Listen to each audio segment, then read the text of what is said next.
урматтуу депутаттар, урматтуу бүгүнкү жыйындын катышуучулары, мен Тарел Улукбекович, мен сизге да суроом. Жайыт жерлерди биз кайсы багытта иштете алабыз? Азыр жер сиз айтып атасыз, үрөөн алдык, бир топ ошол үрөөндөрдү айтып атасыз да, себебиз депчи.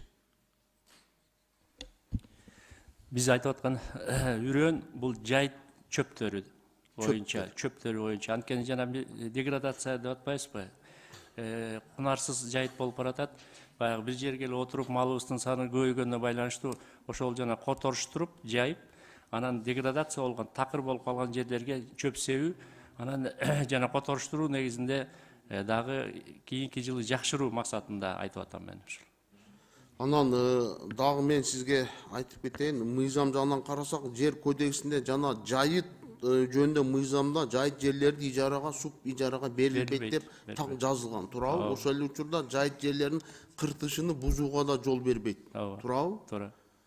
Анан мен эми бул суроо бергеним себеби, мына Баткен облусуна караштуу Лейлек районундагы Маргун айылында 1692 гектар жайыт жерин Маргун KG деген компания бар экен.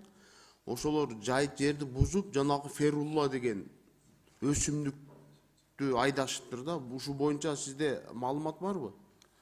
Азыркы убакта ал боюнча менде маалымат жок экен, бирок жайытты мамлекеттин кызыкчылыгы үчүн жана сиз айтып аткан багытта мына өткөндө 85-чи мыйзам кабыл алынганда бул асылдуулугу төмөн 615 000 гектар жерди бул дыйкандарыбызга, фермерлерибизге жанагы эрозияга берилген жараксыз 0,8 бонитети төмөн жайыттарды берүү боюнча мыйзам кабыл алынган.